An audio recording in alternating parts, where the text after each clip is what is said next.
friends. My name is Matt Shaw. I'm the owner of Bristol Gardens Grill. We've been here since February 1st, 2018. Our second location is at the Sportsplex on Bluntville Highway. We've been in there about 7 weeks. This is the original. This is where it all started. We created this concept taking into consideration at the time I was married, and I realized that my wife was raising our 4 children and I was raising pizza joints for some millionaire friends of mine. And I decided that wasn't the life choice that I really wanted. So I found this piece of property. It was very affordable. I had in mind I was just going to grow in the greenhouses. And once we started growing in the greenhouses and started bringing the property back to life, I realized that it would take very little effort for me to put a concept together that could feature not only smoked meats, but also the veggies and the peppers that we grow on site. So every year it becomes something different. Every year I allow it to grow organically, and it has become a staple in Bristol, and that's exactly what I wanted. That's why I put Bristol's name on the sign from conception, because I wanted it to be a very community-oriented concept. Originally, we were growing salad bar stuff.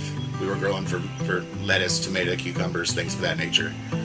Because of COVID, we had to get into retail to supplement our cash flow. We were in trouble because we were a caterer, and all of a sudden we couldn't do big parties. So once we realized that we were going to become a hot sauce maker and a dry rub maker, I transitioned part of our grow into just hot peppers. And so as I got better at growing the peppers and I got better at making the sauces and dries, we realized that we were onto something. This is 6 rows of nothing but peppers that we'll be using for hot sauce and dry rubs. They're actually, all of them but jalapenos are on their 7th year of me harvesting and growing from my own seed. So believe it or not, this hoop house is actually in heirloom status, which is kind of funny because I don't consider myself a farmer. I'm just luckily learned how to grow peppers.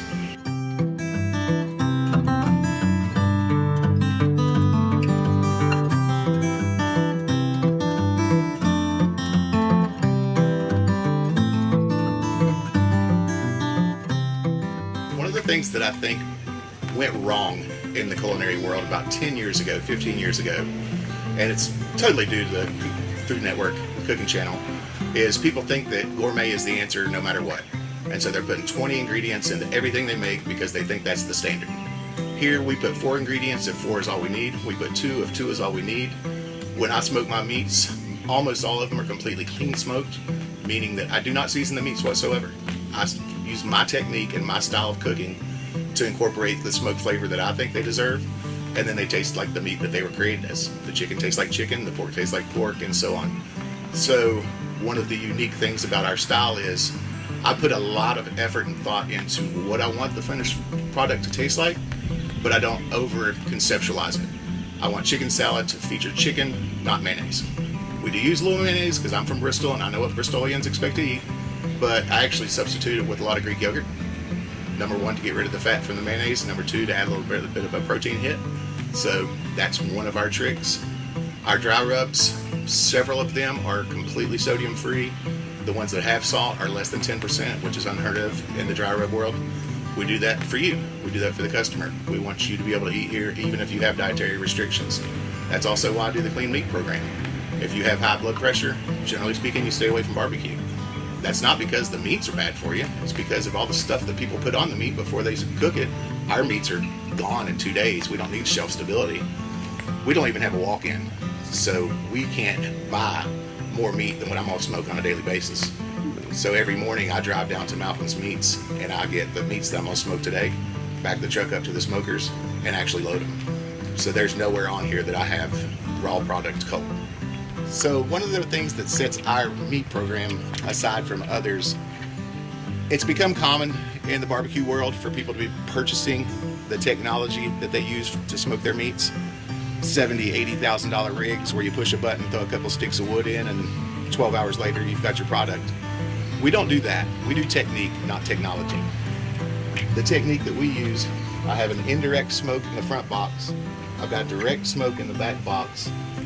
The ribs are seasoned lightly. The brisket's not seasoned at all.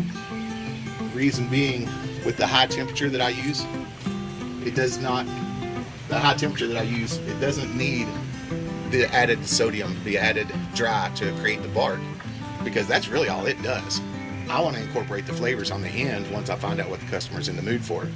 If you order brisket here with no sauce, it's just brisket and fire. there is no seasoning on it. So if you're dodging sodium for blood pressure issues or other dietary restrictions, you can come here and eat. The chicken's completely clean. The pork, the sliced loin, is completely clean.